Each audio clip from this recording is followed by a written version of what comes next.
আজ করে দেখাবো দারুণ স্বাদের একদম বাঙালি রেস্টুরেন্টের স্টাইলে শাহি ভেটকি মশলা। তবে রেসিপিটা শুরু করার আগে লাইক এবং সাবস্ক্রাইব বাটনটা অবশ্যই প্রেস করে দেবেন। এখানে দুটো মিডিয়াম সাইজের ভেটকি মাছ নেওয়া হয়েছে আর নুন এবং হলুদ দিয়ে ভালো করে ম্যারিনেট করে নেব। এরপর কড়াইতে তেল গরম করে নিয়ে মাছগুলোকে ভেজে নেব। যতক্ষণে মাছটা ভাজা হয়ে যাচ্ছে ততক্ষণে একটা বাটা মশলা বানিয়ে নেব। এর জন্য নিয়েছি 4টে কাঁচা লঙ্কা, 4 থেকে 5 টুকরো আদা, আর নিয়েছি 5টা থেকে 6টার মতো কাজু বাদাম, আর নিয়ে নেব 1 বড় চামচের মতো চাল মগজ। এক পিঠ ভাজা হয়ে গেলে আরেকটা পিঠ ভালো করে ভেজে নেব। ওই কড়া করে ভাজার দরকার নেই, হালকা ভাজা করলেই হবে। মাছটা যখন হালকা লাল ভাজা হয়ে যাবে তখন মাছগুলোকে তুলে নিয়ে সাইডে রেখে দেব। এরপর ওই তেলের মধ্যে দিয়ে দেব একটা শুকনো লঙ্কা আর দুটো মিডিয়াম সাইজের পেঁয়াজ কুচি। পেঁয়াজটা যতক্ষণ না বাদামি হচ্ছে ততক্ষণে ভেজে নেব। আর শাহি ভেটকি বানানোর জন্য যে স্পেশাল মশলাটা দরকার হয় সেটা তৈরি করে নেব।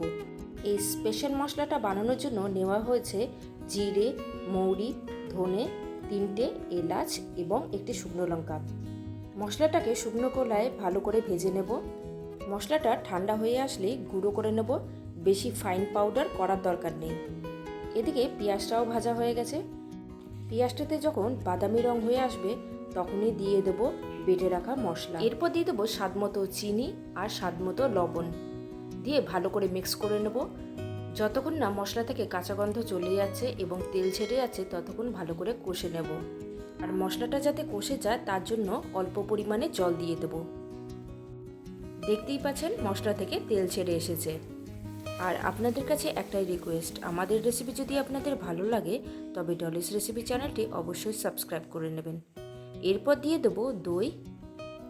দইটা দিলে গ্রেভির স্বাদটা কিন্তু আরটু বেড়ে যাবে আর খেতেও কিন্তু দারুণ লাগবে।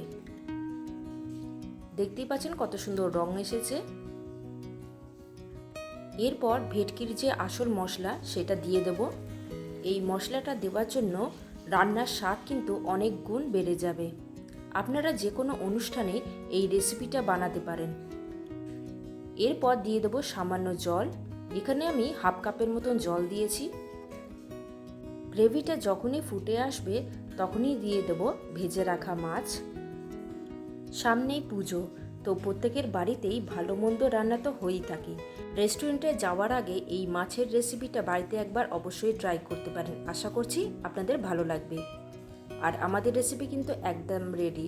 আর হ্যাঁ, আমাদের রেসিপি যদি আপনাদের ভালো লাগে তবে ডলিস রেসিপি চ্যানেলটি অবশ্যই সাবস্ক্রাইব করে নেবেন। দেখা হচ্ছে পরবর্তী রান্নাতে।